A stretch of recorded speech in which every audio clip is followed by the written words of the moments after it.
เอาไว้ก่อน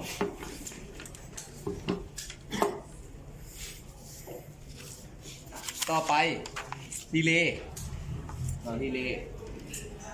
ลย์มันก็จะมีดีเลย์ที่เป็น2ทางแดทางเดียวแดเนาะ2ทางเอิ้น NCNO เนาะลำลักมัน2ทางมันจะมี5เส้นมี5เส้นในการร้องบางคนก็ไปร้องด้วยหม้อไฟ5เส้นมาต่อเนื่อง1เส้นเนาะเพราะนั่งแท่งต่อกันเวลาไปร้องหม้อไฟปุ๊บมันจะเกิดการอาร์คการซอดเกิดขึ้นเนาะก็คือแตกท่านเขาต้องกวดหาคนหลวดก่อนกวดหาคนหลวดก่อน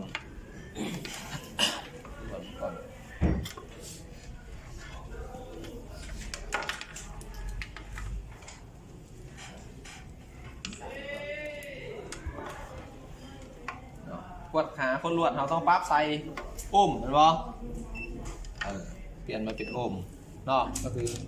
เนี่ยบัดความต้านทานเลยเนาะเราจะจับเส้นใดเส้นหนึ่งไว้เนาะแล้วก็วัดไป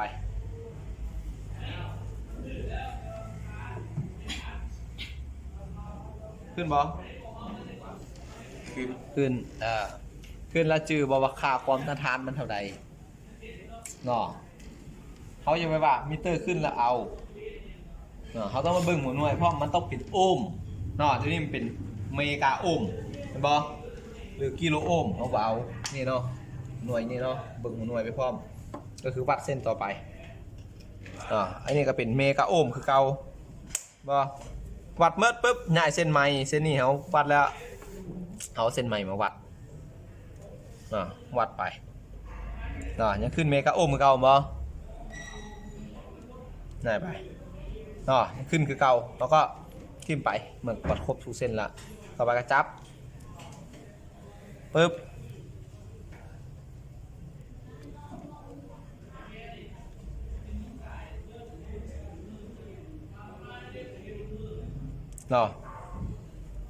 สายเขาสิขาดเนี่ยเห็นปะมันจะขึ้น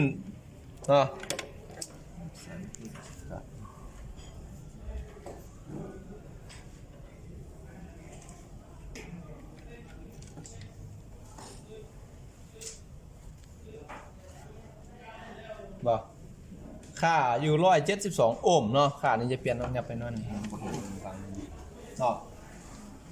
มันหน่อยจะเปลี่ยนมาเป็นโอห์มค่าที่เราได้มันต้องเป็นโอห์มกิโลโอห์มเอาเมกาโอห์มเอาในการทดสอบดีเลย์เวลาเขาได้ปุ๊บเวลาเราเรื่องเรื่องกีฬามีพวกทีมเตะบอลห้องมีวะมันมีปุ๊บอาจจะบวกเขียนเตะผู้เดียวพลงออกแต่ผมห่างบล็อกดีเลย์ไว้ปุ๊บก็คือด้วยเขาให้30ผู้ล้วนเขาก็ให้เลย1 2ก็ได้ก็แล้วเขาก็จะหู้ว่าขาได้เป็นผู้ล้วนขาได้เป็นหน้าคอนแทค1